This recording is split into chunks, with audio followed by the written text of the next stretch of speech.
Que bom te ver por aqui! Seja muito bem-vinda, muito bem-vindo aqui ao canal Destravando Direito, onde você aprende com casos práticos e questões de provas, temas de direito, para que você consiga passar em concursos públicos e alcançar a tua tão sonhada liberdade financeira. Meu nome é Lucas Diniz. Eu fui aprovado em 3 concursos públicos, 2 deles em 4º lugar. Eu sou analista do Ministério Público do Estado de São Paulo há 8 anos, trabalhando na área criminal. Há pouco mais de um ano, eu estou fixo em uma promotoria que atua tão somente com júri e execuções criminais. E antes de passar nesses concursos públicos tão concorridos, eu advoguei. Advoguei por 11 anos. É bastante tempo. Esses cabelos brancos entregam exatamente a minha idade. Advoguei nas áreas civil, empresarial e tributária. E eu sei bem como é desafiador você trabalhar e continuar estudando. É por isso que você vai entender esses assuntos que nós vamos discutir aqui no canal. Vai conseguir se preparar para as provas de concursos públicos que aparecerem, que você tiver que enfrentar, e vai conseguir uma estabilidade, um salário maior, dependendo do concurso, bem maior. E uma vida melhor para você e para sua família. Está em vias de ser publicado o edital do concurso unificado do TSE.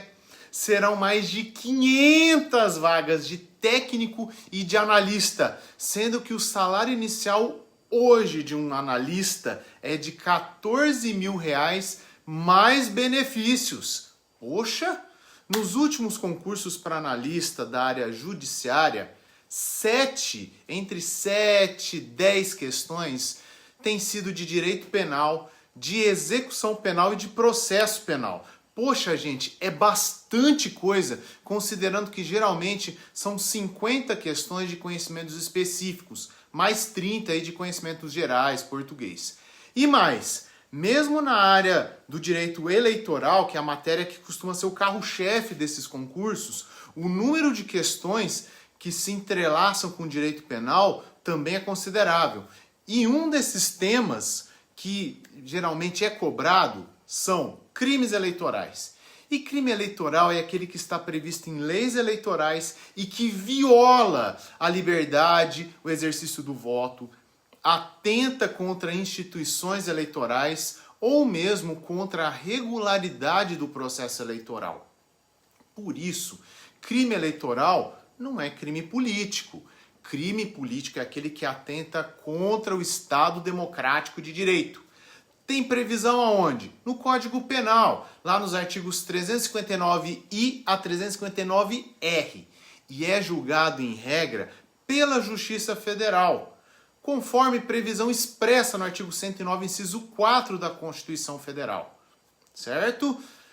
E por que é importante essa diferença entre crime eleitoral e crime político, hein? Tem algum fundamento prático nisso? Sim. Se o crime eleitoral fosse crime político, então quem fosse condenado por sentença transitada em julgado e posteriormente cometesse um outro crime eleitoral, dentro de 5 anos da data do cumprimento ou da extinção da pena, simplesmente não seria reincidente. Por quê? Porque o artigo 64, inciso 2 do Código Penal não confere reincidência ao crime político.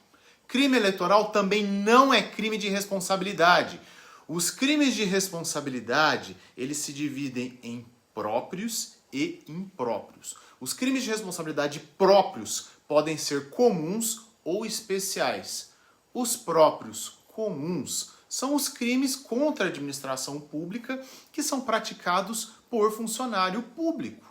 Os próprios especiais são aqueles previstos em leis especiais. Exemplo, crimes de abuso de autoridade, crimes previstos no Decreto-Lei 201/1967, são aqueles praticados por prefeitos, certo?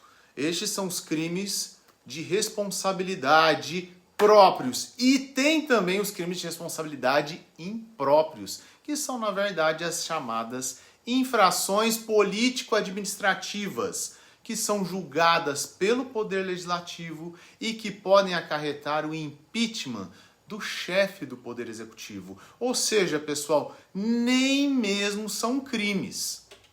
Outro detalhe muito importante: o Código Eleitoral e as demais leis eleitorais não prevêem contravenções penais eleitorais. É isso mesmo. Somente crimes eleitorais.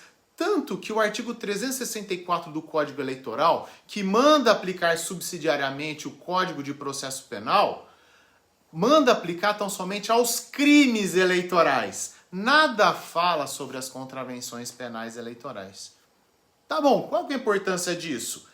Quem for condenado por contravenção penal dentro de 5 anos da data da extinção da pena e praticar um crime, não será reincidente. Mas como a legislação eleitoral considera todas as infrações penais como crimes, logo cabível a reincidência aquele que for condenado por crime eleitoral anteriormente e praticar novo crime eleitoral. Dentro, claro, dos 5 anos da data do cumprimento ou da extinção da pena. Mais um detalhe: há crimes nas leis eleitorais que simplesmente não têm um mínimo de pena. Exemplo disso, o crime do artigo 289 do Código Eleitoral, que proíbe inscrição fraudulenta de eleitor e prevê pena de reclusão até 5 anos. Ué, não tem pena mínima.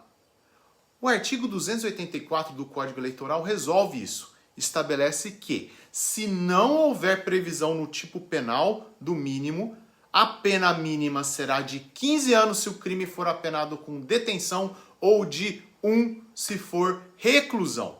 E há também tipos eleitorais que prevêem pena privativa de liberdade e também restritiva de direitos, da mesma forma que os crimes de trânsito.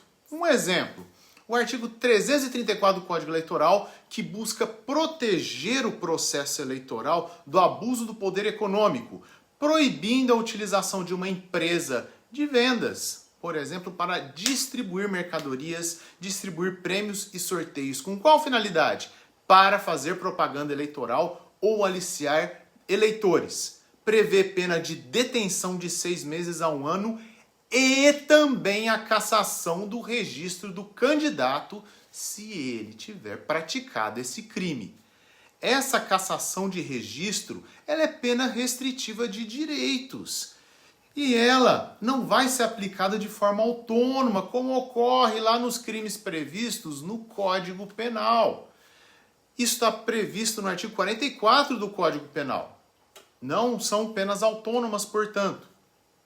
De forma diferente do previsto no Código Penal, o artigo 285 do Código Eleitoral dispõe que, se a lei eleitoral determinar agravação ou atenuação da pena, sem contudo mencionar o quanto que ela vai ser agravada ou atenuada, deve o juiz fixar esse intervalo entre 1/5 e 1/3.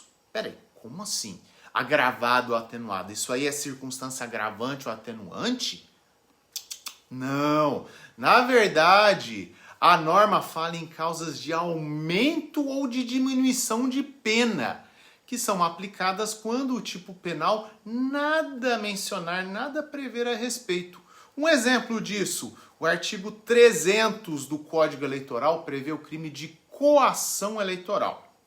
Como assim? O servidor público se utiliza da função que ele exerce para obrigar o eleitor a votar ou não votar em determinado candidato. O seu parágrafo único fala que, se por acaso o agente público for um membro ou funcionário da Justiça Eleitoral e cometer esse crime valendo-se da função que ele exerce, a pena será agravada. E só isso. Na verdade, a pena vai ser majorada de 1/5 a 1/3. Por fim, o Código Eleitoral também tem regras próprias para a pena de multa. ao invés de ser de no mínimo 10 e de no máximo 360 dias multa, como ocorre para o Código Penal, o artigo 286 do Código Eleitoral fixa um mínimo de 10 e um máximo de 300 dias multa. Mais ainda, o dia multa do Código Penal varia entre 1/30 e 5 vezes o valor do salário mínimo em vigor na data do crime. O dia multa no Código Eleitoral, entretanto, varia entre um salário mínimo diário, também pode ser 1/30, e um salário mínimo mensal somente. Tanto o Código Penal como o Código Eleitoral, eles permitem um aumento da pena de multa até o triplo, se diante da situação econômica do réu, ela se mostrar ineficaz. Na próxima aula, falaremos um pouco sobre os crimes eleitorais em espécie, que mais caíram nos concursos, que mais têm caído nos concursos mais recentes da Justiça Eleitoral. Se você gostou dessa aula, então se inscreve aqui no canal Destravando Direito para receber mais conteúdo. Clica também no sininho, compartilha, manda suas dúvidas para cá e vamos juntos. Um grande abraço!